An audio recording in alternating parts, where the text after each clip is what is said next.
Bincang bersama. Smart listeners, setiap hidup manusia pasti ditentukan dengan masa lalunya. Nah, di kesempatan kali ini saya mau ajak Anda nih untuk kita menapaki hidup dari seseorang pebisnis. Beliau punya bisnis roti. Ini adalah bisnis keluarga dari yang saya dengar. Tapi nanti seperti apa ya? Apa sih nilai-nilai keluarga yang ditanamkan hingga akhirnya bisa menjalankan bisnis keluarga sebelumnya dan sampai di generasi yang kedua ini. Kita kenalan bersama dengan CEO dari Momolin Bakery, Mas Dion Dikusuma. Benar nggak sih? Iya, betul. CEO ya? Ya, sekarang CEO lah, karena usaha keluarga kan. Ya, saya dari generasi kedua, ya menggantikan papa saya. Oke, berarti foundernya Papa. Betul. Oke, kita mau melihat gimana sih seorang Mas Dion kecil. Dulu kecil seperti apa? Dulu kecil ya, mungkin yang menarik ya waktu itu ya. Waktu dari zaman kecil saya udah lihat papa saya tuh usaha. Awalnya juga bukan usaha roti, ya punya usaha, ada yang pulpen digrafir, ya ditulis gitu buat tulis nama. Kalau sekarang ngomongnya pulpen custom. Terus ya pernah juga usaha kantin makanan, kantin di perkantoran, gitu buka kantin. Terus pernah juga melihat dia usaha alat-alat olahraga. Ya jadi dari kecil pun udah melihat gitu loh perjuangan papa, gimana cara dia berbisnis, berusaha. Ya disitulah jadi melihat, oh ternyata bisnis seperti ini ya. Oh ternyata punya usaha tuh kayak gini cara menjalankannya. Ya dari situlah jadi punya inspirasi dan insight banyak. Oh ternyata gede kayaknya seru juga jadi pengusaha gitu loh. Berarti dari kecil memang cita-citanya jadi pengusaha. Iya, jadi suka diajak tuh dulu diajak ke kantor, ikut untuk terlibat, ikut untuk bantuin, ikut bungkus-bungkusin gitu loh. Jadi ngerti, oh dari kecil kita harus berusaha jika kita ingin dapetin sesuatu. Oke, Mas Dion anak pertama, kedua? Anak pertama. Oh, anak pertama. Ada adik? Ada adik satu dan dia seorang pianis kalau dia. Wow. Iya. Seniman ya? Seniman ya, dia mainnya di YouTube ya, terus dan lain sebagainya sih untuk berbagai media lah, sosial media dia. Oke, tapi kalau misalnya lihat keluarga besar memang pebisnis kah atau seperti apa? Kebanyakan pebisnis ya basicnya, kurang lebih gitu. Oke, wow. Kalau kita lihat lagi Mas Dion SD misalnya, apa excellent nggak sih di sekolah? Karena kan mau jadi pebisnis, math-nya harus oke nih, gitu kan? Iya. Atau mungkin analisisnya seperti apa? Nah kalau dari SD ya, SD tuh banyak guru-guru yang mengecap bahwa aku tuh pinter, tapi males. Pinter tapi males. Nah pinter tapi males tuh biasanya tuh aku jago tuh di kayak pelajaran kayak matematika, itu malah jago. Hafalan hancur lebur, karena kayak males belajar gitu loh. Ya cuman dengan sebenarnya sih semakin dewasa malah semakin ngerasa kayaknya pelajaran sekolah nih penting banget nih buat diingat-ingat gitu loh. Kayak misalnya contoh ya kita mau bikin kalimat promosi apa segala macam, copywriting ya kadang-kadang mengingat oh pelajaran bahasa Indonesia, oh pakai majas. Nah, bahkan sampai kayak begitu gitu loh. Ya kurang lebih gitu sih. Kalau ngomong sekolah tuh nggak penting tuh kemana nih kan? Penting sebenarnya, ada pentingnya setelah dewasa baru mikir, baru nyadar itu penting. Walaupun memang nggak kepakai semua ya, Betul. tapi kan ada basic-basic yang sebenarnya terpakai sampai dengan sekarang ini. Oke, Mas Dion ke SMP, SMA dalam berjalannya waktu, emang udah dipupuk ingin jadi pebisnis, terus sejalankah dengan garis kehidupan lah ibaratnya ketika sekolah? Nah, jadi waktu sekolah ya, waktu SMP kan kita sebenarnya biasa anak kecil dikasih duit jajan. Nah, waktu SMP kalau misalnya kamu mau duit, kamu harus berusaha. Wah, akhirnya diajarin, akhirnya suruh dagang roti di sekolah. Jadi pagi-pagi nih saya bawa roti nih banyak-banyak, terus saya tawarin teman-teman, mau roti nggak gitu loh. Terus tanya besok mau pesan apa, dicatat, nanti besok pagi tinggal nganterin doang. Ya jadi dari SMP udah kayak gitu. Terus sampai ke SMA, sampai juga mikir, kayaknya boleh nih ada reseller, ada temen yang bisa bantuin untuk di angkatan lain untuk nawarin roti. Ya kurang lebih seperti itu juga gitu loh. Emang udah jalan ya dari dulu kecil ya. Sampai ke guru-guru juga jadi deket gitu loh. Guru-guru, pesen dong Diondi, saya mau roti ini. Ya kita tinggal catat, besok pagi dibawain. Nah kurang lebih ya kayak gitu sih. Ya jadi memang dari perjalanan SMP sama SMA Ya kita jangan hanya melihat bahwa sekolah itu tempat belajar yang kaku-kaku aja, hanya belajar kurikulum saja. Padahal banyak banget hal yang bisa kita pelajarin. Ya salah satunya mungkin bersosial ke teman-teman. Ya bagaimana kita bangun kedekatan dengan guru-guru juga. Ya sampai deket banget sama guru. Kurang lebih begitu sih. Oh, seru banget. Kayak emang udah align gitu ya. Iya. Karena kadang-kadang begitu kan, misalnya anak sekolah bawa jajanan atau dagangan sekolah tuh kayaknya malu dulu kan, terus kayak enggak deh gitu, maunya yang happy aja. Iya. Tapi karena emang udah jadi pebisnis, pengennya itu udah nggak jadi tantangan ya. Ya biar dapat duit jajan sebenarnya. Karena kan dengan jualan kita dapat untungnya gitu loh, seperti itu. Oh gitu. Kalau orang tua sendiri seperti apa sosoknya, Mas Dion? Kalau orang tua sendiri ya, kalau saya lihat ya kayak papa saya ya, terutama yang di bisnis ya, dia sosok yang pekerja keras lah. Bahkan sampai sekarang pun dia udah usia 60-an, dia masih terlibat di bisnis. Wow. Dan dia tidak mau berhenti. Banyak orang merasa ketika dirinya sudah tua, udahlah santai-santai aja, pensiun. Dia nggak mau. Nah, karena dia merasa ketika dia berhenti, ya otaknya akan menjadi menurun fungsinya, fisiknya malah jadi semakin menurun. Jadi dia memutuskan untuk tetap aktif. Ya bahkan setiap hari dia selalu ke kantor. Ya bahkan sampai malam-malam, bahkan pernah sampai jam 12 malam, jam 2 malam. Ya dia karena sangat pekerja keras banget. Jadi bekerja itu adalah kebahagiaan buat dia. Kayak gitu. Kalau ibu? Nah, kalau ibu sendiri juga bantuin ya, dia bantuin di bisnis juga, ya dia pegang bagian keuangannya. Ya dia yang jadi ngeremnya nih. Ya, biasa kalau kita kan semangat, oke, kita marketing, kita bikin berbagai macam, bikin promo, keluar uang segala macam. Dia yang ngerem, kayaknya belum bisa dulu. Ya, dia yang nahan tuh. Jadi balance lah. Gitu. Wow. Keren ya, semua listeners. Berarti dari dulu memang sudah bantu orang tua juga. Bahwa betul. berarti papa usaha rotinya itu ketika Mas Dion masih sekolah. 1 SD. Dari 1 SD. Ya, saya 1 SD, papa mulai usaha roti itu. Oke. Jadi dari kecil udah mulai ngeliat lah, usaha begini ya. Papa yang bikin rotinya waktu itu? Waktu itu sudah ada karyawan, tapi cuma 2 atau 3 karyawan. Ya cuman papa dulu nggak ngerti tuh soal roti. Dia bukan backgroundnya, bukan orang yang belajar tata boga, bukan seorang chef. Tapi dia, wah kayaknya boleh nih roti gitu. Dia cobain, dijalanin. Nah dari dia nggak ngerti, dia belajar. Dia mau belajar orangnya. Jadi dia ikut kursus baking, belajar, sampai dia ngerti nih setiap bahan roti ini fungsinya buat apa. Sampai akhirnya dia bisa bikin resepnya sendiri. Ya awalnya dari situ. Oke, ini juga menginspirasi Mas Dion. Iya, betul. Dalam berbisnis sampai sekarang. Dalam pola pikir di hidup sih sebenarnya ya. Seperti apa? Misalnya kayak kita merasa, disuruh A, saya nggak bisa. Ya bukan menyerah aja karena ini nggak bisa, tapi kita harus berpikir gimana caranya biar bisa.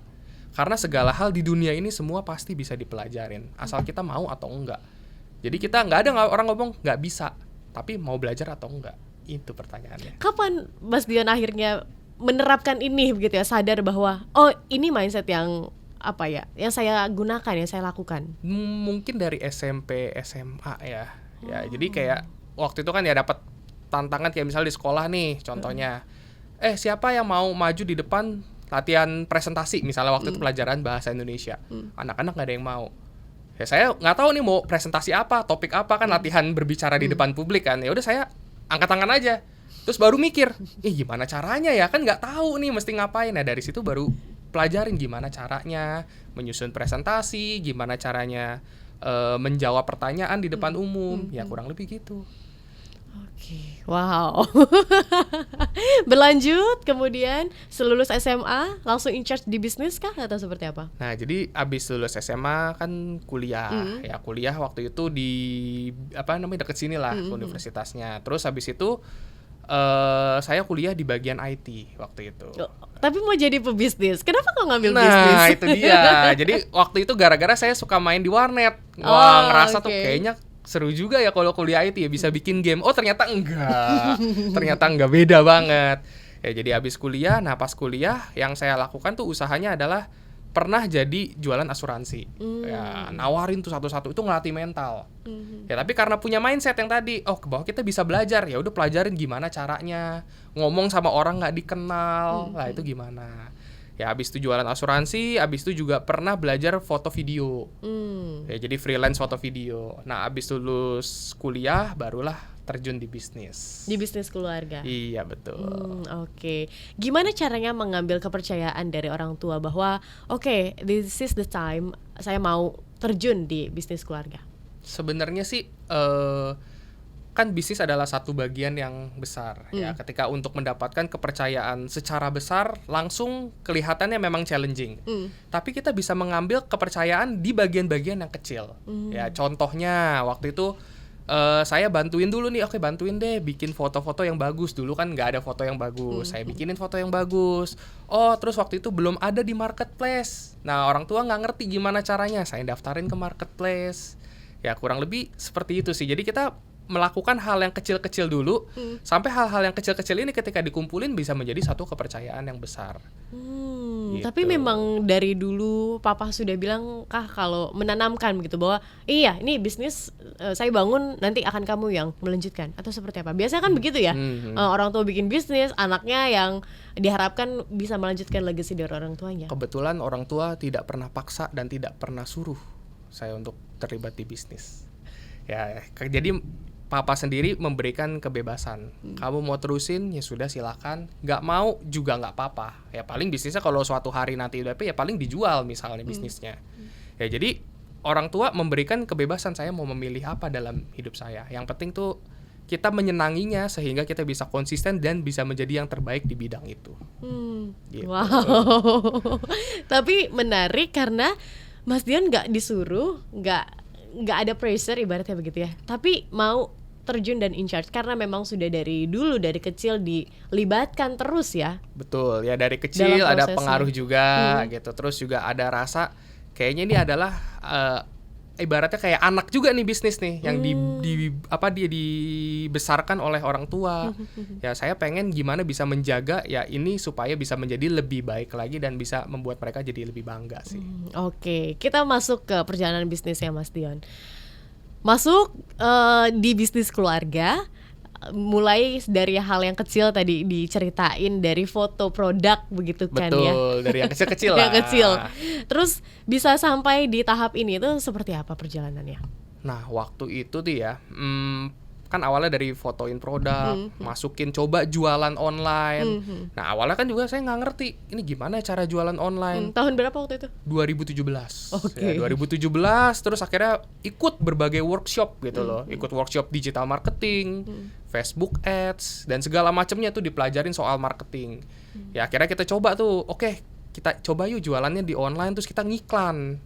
Awal-awal boncos, keluar duit kagak balik loh. Wah, dipusing nih gimana. Sampai papa ngomong, orang mana ada sih yang mau beli makanan lewat online. Orang tuh maunya kan ngelihat dulu barangnya, oke nggak, bentuknya bagus nggak. Mendingan kamu door to door aja. Dulu dibilangnya begitu. Karena pada zaman dulu online belum se-booming sekarang. Sekarang malah online aja sekarang. Ngapain harus datang ke toko gitu loh. Ya dulu pemikirannya seperti itu. Ya tapi saya tetap agak ngotot ya memang. Jadi kadang-kadang ada ngototnya juga. Ini kayaknya bisa nih. Ya dicoba terus sampai ketemu satu formula yang bikin kita wah ternyata bisa nih jualan di online. Ya kita pakai iklannya seperti ini, produk yang ditawarkan bagaimana dan cara nawarinnya gimana. Nah, itu ketemu tuh akhirnya. Ya sampai akhirnya kita bisa jualan di online juga dan dapat kepercayaan itu sih. Wow. Sudah berarti sekarang Mas Dion ngambil handle-nya di bagian mana?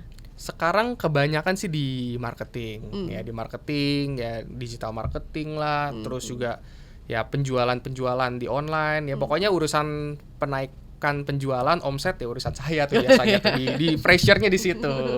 Ya kalau papa kebanyakan di operasional. Kurang lebih gitu sih. Ini kan akan berhubungan terus ya, apalagi sama orang tua begitu. Komunikasinya gimana sih? Nah, ini agak berubah juga nih. Saya yang dulu umur 20-an sampai tahun ini kan baru menginjak umur 30. Cara pikir saya jadi agak berbeda. Biasanya tuh kalau 20-an tuh menggebu-gebu, ngotot, pokoknya mereka harus dengerin saya. Saya yang benar, mereka tuh nggak ngerti apa-apa. Tapi ya semakin kesini komunikasinya ya makin berubah lah. Jadi lebih belajar untuk ngertiin mereka tuh seperti apa. Ya jadi nggak selamanya, kadang-kadang kita merasa selalu diri kita benar. Ya kadang kita juga harus mau open untuk mendengarkan. Apalagi mereka udah lebih pengalaman, sudah lebih ada kebijaksanaan ya. Jadi komunikasinya ya seperti itu sih. Kita harus mau mendengar intinya. Ada momen atau hal yang kayaknya ini titik terendah saya deh selama perjalanan berbisnis misal, atau selama perjalanan 30 tahun hidup. Mungkin titik terendah adalah salah satunya pas lagi melakukan rebranding. Karena kan waktu itu harus rebranding dalam waktu yang sangat-sangat singkat, yaitu banyak banget pressure-nya. Ya cuman ternyata setelah dijalanin, hal yang membuat kita down, membuat kita berat, ternyata berujung sesuatu yang lebih baik gitu loh. Jadi ibarat kalau orang mau lompat ya dia jongkok dulu terus baru lompat. Dia harus jongkok dulu kadang-kadang. Jadi sesuatu yang kita lihat mungkin saat ini adalah hal yang buruk, tantangan atau berat banget untuk dijalanin, bisa jadi itu adalah satu momentum untuk kita naik ke level berikutnya. Kenapa akhirnya memutuskan rebranding dan di saat itu? Nah waktu itu memang kita kan mencoba mendaftarkan nama gitu loh, dengan nama yang lama. Saran dari Mas Dion kah? Waktu itu sih akhirnya ada saran dari saya, udah kita rebranding aja, nggak bisa apa nama, kita rubah aja namanya jadi nama Momolin gitu loh. Ya sudah akhirnya dirubah menjadi Momolin Bakery gitu. Setelah berbagai pertimbangan lah ya. Maksudnya kenapa di tahun itu, di saat itu, kenapa nggak sebelum-sebelumnya kah atau gimana? Ya karena ada satu kejadian yang memang memaksa kita sih untuk berubah lah. Oke, karena ada satu kejadian itu akhirnya harus merebranding. Betul. Dan perjalanannya lumayan menantang begitu. Lumayan menantang. Rasanya berat padahal enggak juga sebenarnya setelah kita jalanin. Iya. Emang semua gitu ya. Kalau misalnya hal-hal yang berat tuh kalau udah dilaluin tuh segitu doang. Betul. Saat itu gimana perasaannya, Mas? Saat itu ya tentunya stres ya kan. Terus juga banyak sekali yang dipikirkan gitu kan, karena kan memulai satu lembaran yang baru kan ya banyak banget detailnya. Ya tapi kita memang tidak bisa mengerjakan satu hal di saat yang bersamaan, semua hal di saat waktu yang bersamaan. Ya kadang-kadang kita memang step by step aja dijalanin kayak gitu sih. Berarti saat itu split job begitu ya, Papa yang di bagian produksi, Mas Dion yang betul. Rebranding ya. Betul. Oke, kita mau ke Momolin nih. Sebenarnya Momolin ini kan perusahaan keluarga tadi Mas Dion juga cerita. Kenapa akhirnya punya warna yang cheerful, pink gitu kan? Kemudian juga ada nyawanya begitu. Gimana caranya Mas Dion untuk memikirkan dan mengkonsepkan itu? Nah waktu itu juga. Umur berapa? Berarti umur 2023 tuh 2 tahun yang lalu lah, 27-28 lah waktu itu usia saya. Jadi waktu itu kok bisa bikin konsepnya yang begini gitu kan. Ya karena kita melakukan pertama survei dulu customer. Sebenarnya orang melihat kita tuh seperti apa sih usahanya. Kalau dibilang ada 3 kata yang menggambarkan usaha kita tuh apa sih? Ya akhirnya dapatlah kata-kata itu. Fun, family, quality. Ya jadi itu yang menggambarkan kita. Nah dari situlah ya baru diturunkan ke brand kita. Nah waktu itu juga punya teman yang memang punya brand agency. Ya jadi kita konsultasi, ya akhirnya dibantuin lah bikin semuanya dari brandnya, brand guideline-nya. Ya cara fotonya harus seperti ini, warnanya begini. Ya akhirnya ketemu yang untuk mencerminkan karakternya kita. Kayak gitu sih waktu itu prosesnya. Oke, di umur 27-28 udah umur mature ya.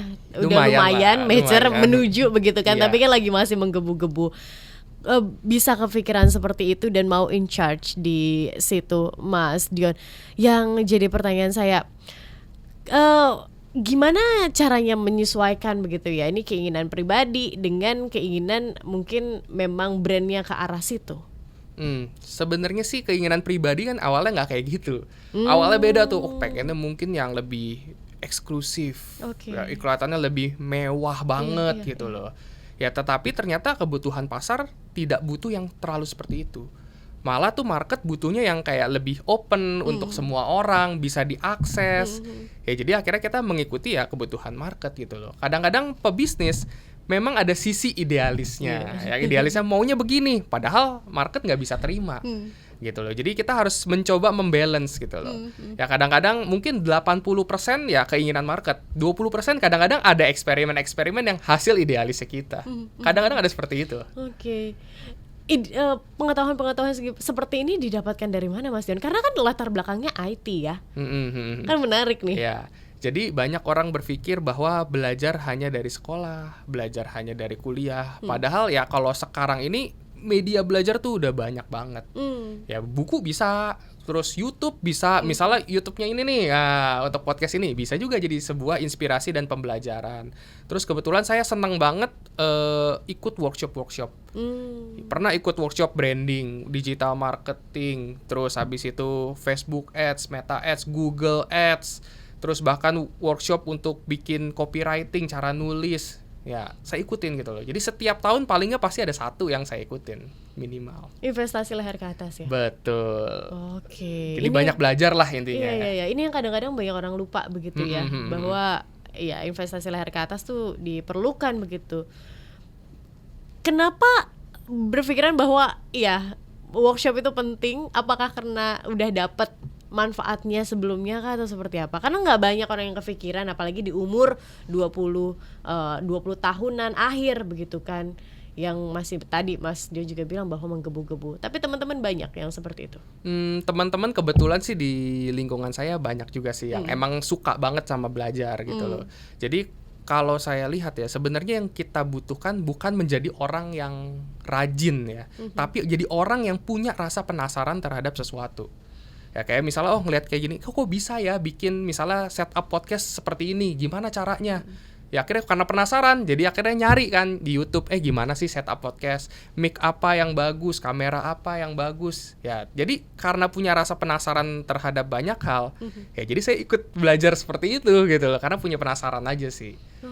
Dan senang memang dengan belajar tuh ada satu kepuasan ketika kita mengetahui sesuatu yang mungkin orang lain nggak tahu. Kayak gitu. Menarik. Orang tua tapi nggak pernah membatasi ya, karena rasa penasaran ini biasanya kan muncul ketika anak-anak. Nah, akan seiring berjalan waktu mungkin meluntur, karena mungkin kalau misalnya dari parenting yang mungkin pernah saya dengar begitu, karena mungkin orang tua tuh membatasi rasa penasaran dari anak-anak. Kalau dari orang tua untuk rasa penasarannya Mas Dion, diberi terus asupan kah? Diberi asupan terus. Malah mereka justru seneng anak-anak penasaran gitu. Gimana rasanya saat itu mendapatkan asupan itu? Ya, apa yang dilakukan orang tua? Ini salah satu yang saya ingat waktu kecil lah ya. Waktu kecil biasa kalau liburan sekolah ya anak-anak tuh pengennya yuk kita liburan kemana, ke Bandung, mungkin liburan ke Jogja. Saya minta ngeles.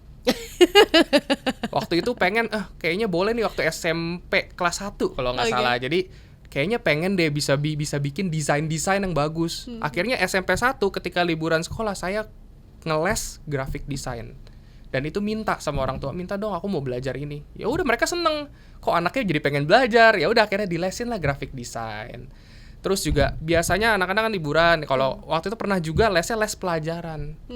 Misalnya contoh kenaikan kelas nih SMP 1 ke SMP 2. Caranya kita bisa jadi lebih pintar dibanding orang lain adalah kita belajar lebih dulu. Iya, benar. Sebelum mereka masuk, aku udah pelajarin dulu pelajaran semester 1-nya. Jadi semester 1 di sekolah aku santai-santai aja, udah tahu, udah pernah belajar gitu. Makanya guru ngecapnya males karena udah belajar. Karena udah belajar gitu. Sebenarnya. Jadi belajar dengan strategi gitu. Jadi sekolah jadi kelihatannya kok kayak gampang. Bukan karena kita lebih pintar, tapi karena udah tahu lebih dulu dan punya rasa penasaran untuk lebih bisa tahu itu lebih duluan. Dan orang tua kayak mama saya disupport, dianterin untuk ngeles. Ya, jadi semangat lah gitunya. Oke, ini masih dipakai terus Mas Dion sampai berbisnis sekarang? Apanya dipakai ya? Konsep ini. Iya dong, tentu saja. Ya penasaran itu sih ya, rasa penasaran dan rasa ingin belajar dan rasa untuk ingin tahu lebih dulu dibandingkan dengan orang lain. Ya terutama ya sesuatu yang bermanfaat untuk hidup kita. Gitu sih. Oke. Dengan branding yang baru, Momolin yang sekarang begitu. Bagaimana Mas Dion melihatnya? Apakah ya tadi setelah mau lompat itu jongkok dulu, apakah sekarang sedang progresnya ke atas atau seperti apa? Kalau sekarang ya sebenarnya sih sejujurnya lagi agak stagnan ya, karena kayak situasi lagi agak berat nih untuk kita jualan juga. Ya cuman sih dengan kita punya fondasi yang cukup kuat, yaitu untuk yang menjaga kita sebenarnya. Banyak bisnis lain mungkin yang berat gitu loh, tapi ternyata setelah kita punya fondasi branding yang bagus, ya konsep yang lebih oke, ya kita punya pelanggan-pelanggan yang loyal, yang itu menjaga bisnis kita. Jadi kita kadang-kadang nyiapin fondasinya. Bisnis tidak selalu harus terbang-terbang terus gitu loh. Tapi dengan punya fondasi yang kuat, bisa bertahan puluhan tahun, itu juga suatu bisnis yang bagus sebenarnya. Oke. Kayak gitu Saya sih. penasaran gimana caranya Mas Dion jaga optimisme ini? Yang paling gampang adalah bergaul dengan orang-orang optimis. Kalau kita dikelilingi orang yang optimis, pasti kita akan ke bawah. Kalau kita mau rajin olahraga, kelilingilah diri dengan orang yang rajin olahraga. Ya, di mana kita bergaul, itulah menentukan pola pikir kita.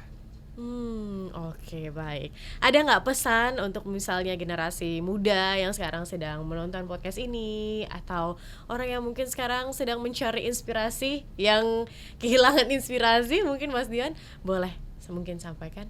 Oke, kalau menurut saya sendiri sih ya kelilingi diri kita dengan orang-orang yang memang kita ingin menjadi seperti apa. Ya jangan sampai kita tuh pengen jadi orang yang rajin, pengen jadi orang yang optimis, tapi bergaulnya dengan orang yang banyak ngeluh.